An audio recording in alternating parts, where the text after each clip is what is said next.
Hello student, कैसे हैं आप। उम्मीद करते हैं आप सब स्वस्थ और मस्त होंगे। तो बेटा आज हम आपकी 9th क्लास की गणित की वर्कशीट नंबर 71 करने वाले हैं, जो कि 18 जनवरी के लिए।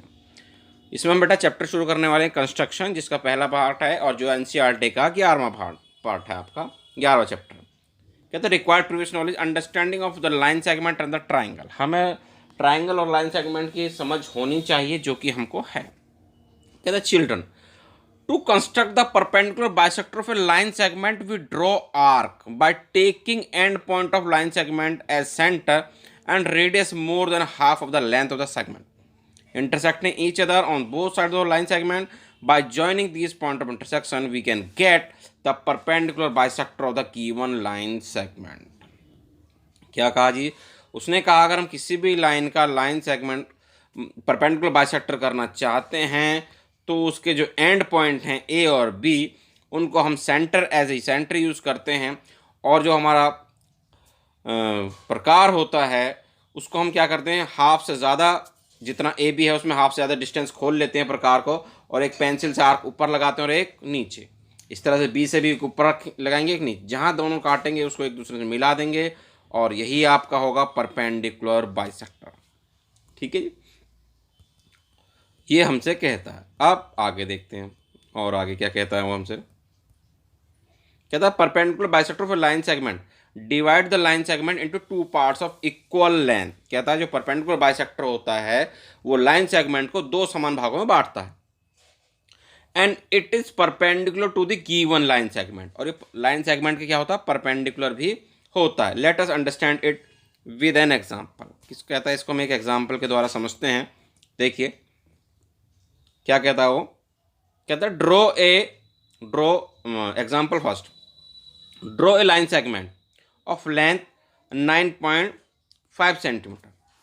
ठीक है जी, कहता है लाइन सेगमेंट आप ड्रॉ करना है जो कि जिसकी लंबाई कितनी है 9.5 and construct it's perpendicular bisector, और इसका परपेंडिकुलर बाइसेक्टर भी करना है आपको।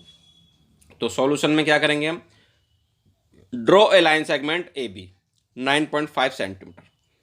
हमने एक ए बी लाइन सेगमेंट खींच लेंगे जिसकी लंबाई कितनी होगी, स्केल से नाप कर खींचेंगे, फुटे से नाप कर खींचेंगे 9.5 सेंटीमीटर।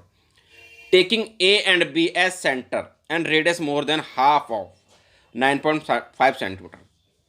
ठीक है जी, ए बी को ऐसे सेंटर लेंगे और 9.5 सेंटीमीटर जितना है उसका हाफ से ज़्यादा डिस्टेंस हम ले लेंगे रेडियस के रूप में, और एक आर्क ऊपर और एक आर्क नीचे। इस तरह से बी पर रखेंगे, एक आर्क ऊपर और एक आर्क नीचे, जहाँ कटे उनको सी और डी नाम दे देंगे, उसको मिला देंगे। अब ये सी डी जो है ये परपेंडिकुलर बाइसेक्टर है आपका ए बी का। Two arc which intersect each other at C and D. ठीक है, join C and D, C D is the required perpendicular bisector of the line segment. जो मैंने बताया वही आपका यहाँ दिया है। ठीक है, अब देखिए आगे कहता है children, you know the triangle has 3 sides and 3 angle. कहता है हम जानते हैं कि ट्राइंगल के 3 साइड और 3 एंगल होते हैं। टू कंस्ट्रक्ट ए ट्राइंगल, कोई ट्राइंगल हमें बनाना, we must know one of the following set of measurement. कहता है इसके लिए हमको कम से कम ये जो कुछ सेट हमने बना के दिए उनमें से एक सेट हमारे पास होना ही चाहिए, तभी हम ट्राइंगल बना पाते हैं। जैसे 3 साइड, हमारे पास ट्राइंगल की तीनों साइड हो तो हम क्या बनाएंगे, हम बना सकते हैं triangle. 2 side and angle between them, या हमें 2 साइड पता हो और उनके बीच का एक एंगल पता हो, या फिर 2 angle and 3rd side between them and side between them, 2 angle पता हो और एक साइड पता हो उनके बीच की। चौथे पॉइंट में the hypotenuse and A leg in case of right angle triangle.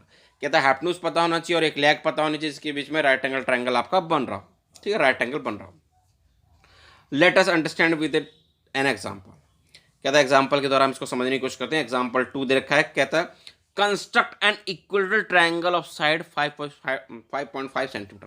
कहता है 5.5 सेंटीमीटर लंबाई का आपको एक इक्विलेटरल ट्राइंगल बनाना। इक्विलेटरल ट्राइंगल जिसकी तीनों साइड बराबर होती हैं, यानी कि तीनों साइड 5.5 सेंटीमीटर की ही होंगी।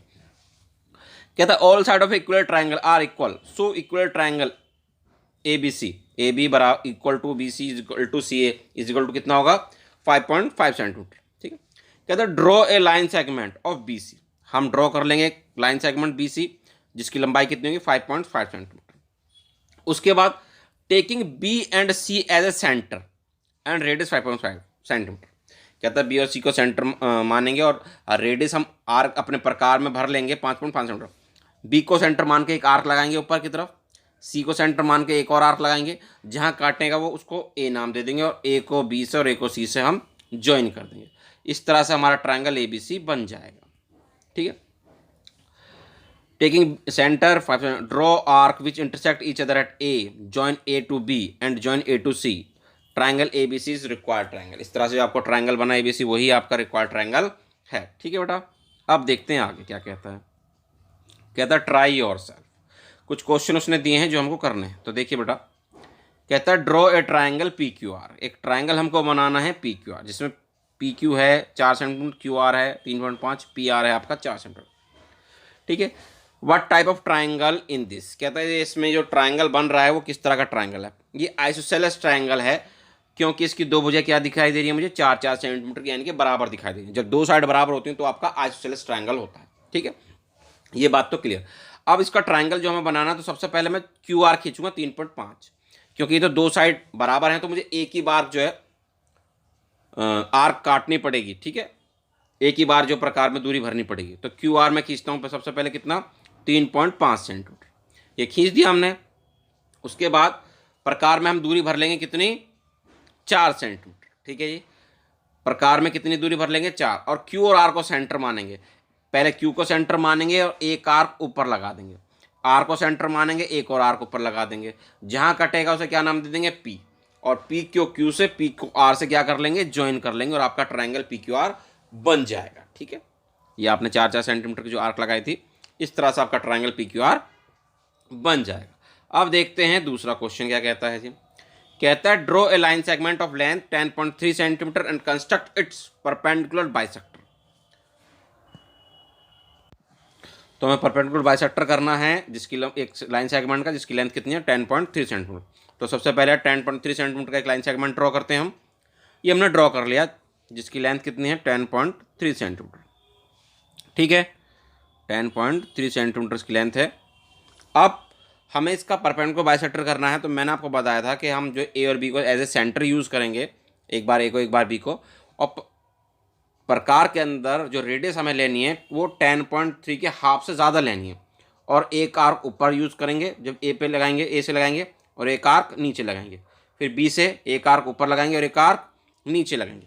जो दोनों एक दूसरे को जहाँ काटेंगे वो उन्हीं को क्या कर लेंगे, हम ज्वाइन कर लेंगे। ठीक है, इस तरह से हमारा परपेंडिकुलर बाइसेक्टर मिलेगा। तो ये देखिए, ये 10.3 सेंटीमीटर है, जहाँ इन्होंने एक दूसरे को बाइसेक्ट करा, ए बी को उसे एम नाम दे दिया, इसे हम क्या कह देंगे, सी, और ये डी। सी डी जो है वो ए बी का क्या है, परपेंडिकुलर बाइसेक्टर है। अब देखते हैं बेटा क्वेश्चन नंबर 3 क्या कहता है। कहता है construct an equilateral triangle of side 4.3 centimetre. एक आपको 4.3 सेंटीमीटर का एक इक्विलेटरल ट्रायंगल बनाना है जिसकी तीनों साइड क्या हों, इक्वल हों। ठीक है, तो हम बेस खींच लेंगे 4.3 सेंटीमीटर का। ये हमने बेस खींच लिया 4.3 सेंटीमीटर। ठीक है, उसके बाद ए और बी को एज ए सेंटर यूज़ करेंगे, और हम जो रेडियस लेंगे वो 4.3 सेंटीमीटर लेंगे, यानी कि प्रकार को 4.3 सेंटीमीटर तो खोल लेंगे। ए को सेंटर मानेंगे और एक आर्क लगा देंगे ऊपर। फिर बी को सेंटर मानेंगे और एक आर्क लगा देंगे ऊपर। जहाँ कटेगा इनको क्या नाम दे देंगे, सी। ए को सी से और बी को भी सी से क्या कर देंगे, मिला देंगे, ज्वाइन कर देंगे। इस तरह से आपका ट्रायंगल ए बी सी एक इक्विलेटरल ट्रायंगल बन जाएगा। ठीक है, बी सी भी 4.3 है, ए सी भी 4.3 है, और ए बी तो था ही 4.3। इस तरह से बेटा आपकी वर्कशीट कंप्लीट होगी। उम्मीद करते हैं आपको अच्छे समझ में आ गई होगी। तो मिलते हैं आपसे अगली वीडियो में।